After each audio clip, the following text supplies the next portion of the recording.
వందేళ్ల పండుగ కోట్ల మంది రాక 12 పూర్ణ కుంభమేళాలతో సమానమైన మహాకుంభమేళా ముగిసింది. ఇసుకేస్తే రాలనంత జనం, ఇసుమంతైనా చోటులేని త్రివేణి సంగమంతో దాదాపు 2 నెలల పాటు కన్నుల పండుగగా సాగింది. ప్రపంచంలోనే అతిపెద్ద ఆధ్యాత్మిక వేడుకను విజయవంతంగా నిర్వహించింది యూపీ సర్కార్. ఒక మహాయజ్ఞం ముగిసింది.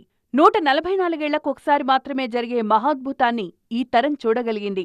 పుణ్య స్నానాలు చేసి తరించింది. ఉత్తరప్రదేశ్ ప్రయాగరాజులోని మహాకుంభమేళాలో పవిత్ర సంగమం పులకించింది. యావత్ దేశం తిలకించింది. 45 రోజుల పాటు జరిగిన మహాకుంభమేళాకు 66 కోట్ల మందికి పైగా హాజరయ్యారు. త్రివేణి సంగమంలో పుణ్య స్నానాలు చేశారు. చివరి రోజైన మహాశివరాత్రి నాడు 2 కోట్ల మంది భక్తులు కుంభమేళాకు హాజరయ్యారు. జనవరి 13న ప్రారంభమైన మహాకుంభమేళా ఫిబ్రవరి 26తో ముగిసింది. ఈ 45 రోజుల పాటు దారులన్నీ ప్రయాగరాజ్ వైపే అన్నట్లు సాగింది మహాకుంభమేళా. చిన్నా పెద్ద తేడా లేకుండా కోట్ల మంది ప్రజలు ప్రయాగరాజ్ బాటపట్టారు. బస్సులు, కార్లు, రైళ్లలో తరలి వెళ్లారు. రాష్ట్రపతి ద్రౌపది ముర్ము, ఉపరాష్ట్రపతి, ప్రధాని మోదీ సైతం కుంభమేళాకు హాజరయ్యారు.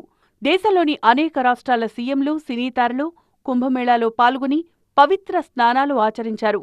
13 అఖాడాలు, 3 ప్రధాన పండుగలైన మకర సంక్రాంతి, మౌని అమావాస్య, బసంత పంచమి నాడు అమృత స్నానాలు చేశారు. చివరి రోజున కుంభమేళాలో భక్తులపై హెలికాప్టర్తో మరోసారి పూలవర్షం కురిపించడంతో పాటు డ్రోన్ షో, ఎయిర్ షోలు నిర్వహించారు. మౌని అమావాస్య రోజు తొక్కేస్లాట మినహా మిగతా ఎక్కడా ఎటువంటి ఇబ్బందులు రాకుండా యూపీ సర్కార్ అద్భుతమైన ఏర్పాట్లు చేసింది.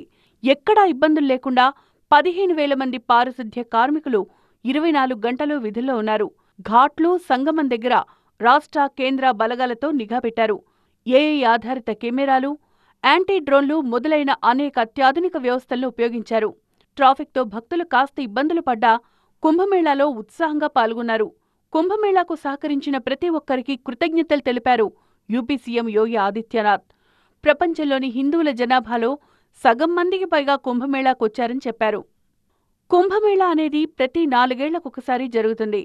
మహాకుంభమేళా 144 సంవత్సరాలకు ఒకసారి జరుగుతుంది. ప్రయాగరాజ్లో తదుపరి మహాకుంభమేళా 2169వ సంవత్సరంలో జరుగుతుంది. రాబోయే 5 ఏళ్లలో 4 కుంభమేళాలు జరగనున్నాయి.